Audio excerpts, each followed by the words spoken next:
Hey, what's going on, guys?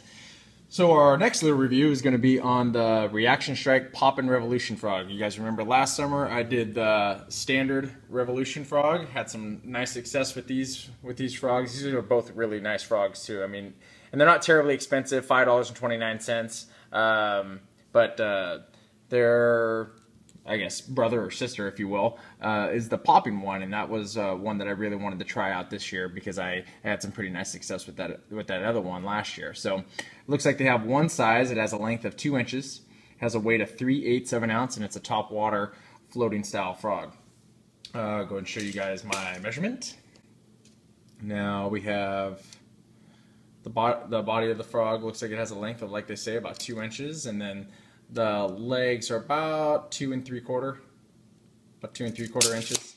And like I said before, I'm not really going to trim these anymore. I feel like they're about the appropriate length, and I don't really trim the frog legs anymore. But anyway, looks like we have silicone skirt material on here. There's about 25 strands on this skirt material here, so it's a really nice full skirt material. On this one, you can see that it's got some chartreuse and green in it, and this one's just a kind of an all black, but kind of the same deal, about 25 silicone strands on there. I would have liked to have seen the rubber, but that's more of a personal preference. And again, at a $5.29 frog, kind of hard to gripe about anything because it's such an inexpensive frog.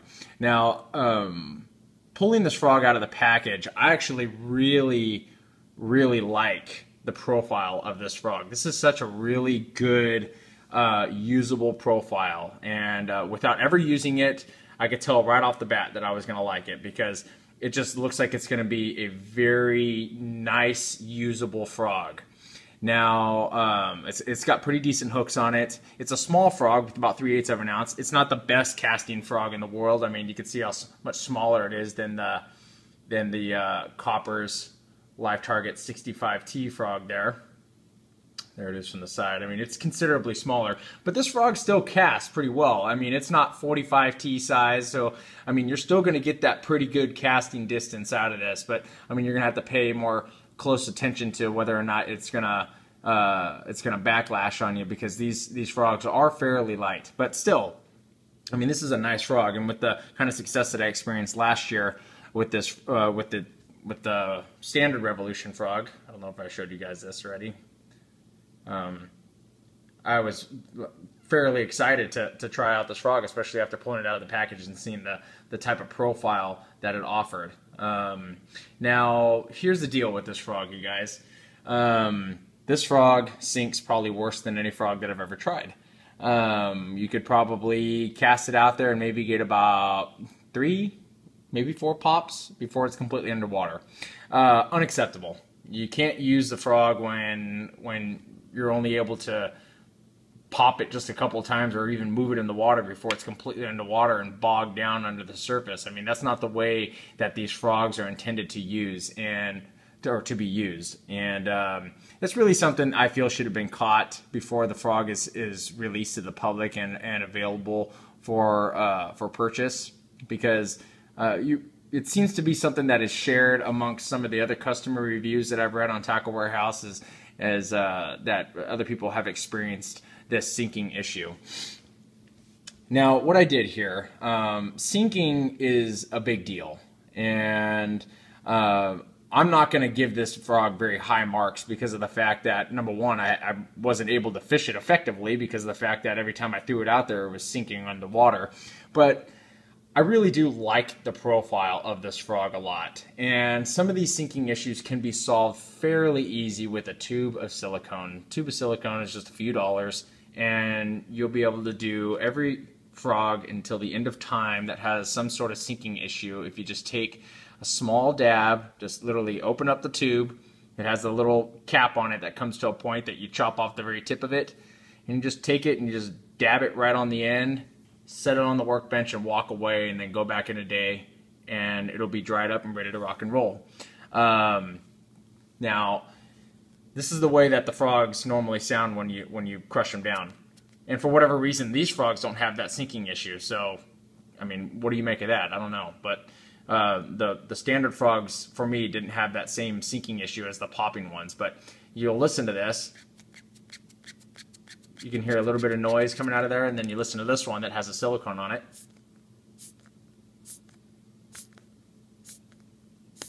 So basically what we created is a more watertight situation on this frog. There are still areas on the frog where I suppose water can come in.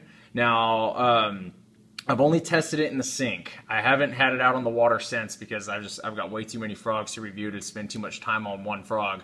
But I will be trying it again this summer. But the sinking issue has pretty much disappeared with this frog by putting a little bit of silicone on the bottom. Again, you can put, there is places where other water can come in here through where the legs insert into the body or where the line tie is on the mouth. Those are really the only places where water is going to come in, but I'm 99% sure this was the issue because now when I toss it in the sink and it just sits in there, it's not sinking anymore.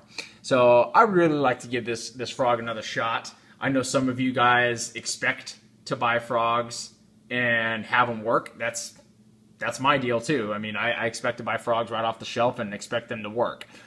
So I'm not gonna have this frog have I don't have a very high regard for this particular frog. This one I like, the one without the popping mouth. This one I don't have a very high regard for it because of the fact that it sinks. With that being said, I did take a step to try to fix it. I feel like the step worked. I don't have any experience out on the water with my fix yet, but I would say that the fix is easy enough. And the problem with frog sinking is such a common problem that a tube of silicone should probably be sitting right next to some of your frogs or near your frog box in your tackle box at least. But it's such an easy fix that I just felt like it's worth mentioning. So again, I'm not going to give it a very high regard because frogs shouldn't sink. You should be able to pull a frog out of the package and use it right away. You shouldn't have to do anything to these frogs. I don't care if it costs $5 or $12. I mean, you should be able to use it right away. So that's going to be my 2 cents about this frog. Again, I didn't really get a whole lot of time to use it because, I mean, I gave it its fair shake. I mean, I probably used it for an hour straight, both of them, or I should say both of these two, and they sink. But again, both of them with that silicone dab there on the bottom. I mean, it's just a nothing deal. You just take that tip, dab it on there, pull it off, and walk away. Don't do anything to it. Don't touch it or anything.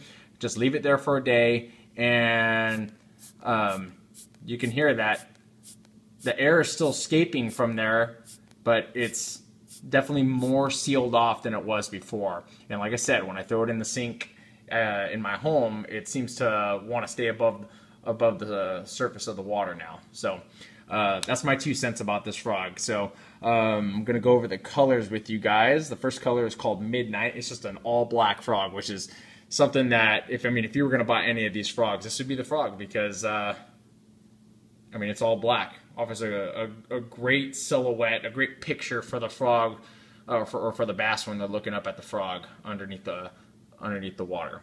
So all black frog with a little bit of red in the mouth and kind of like a brown reddish eye there. This is called Midnight.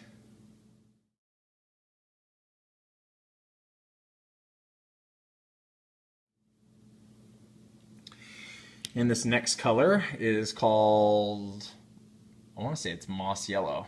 Yeah, this is moss yellow.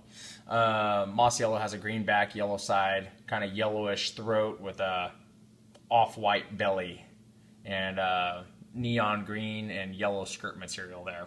So really nice looking frog there. I mean, like I said, I like the frog. I like the profile. It's a shame that it sinks. So there's moss yellow.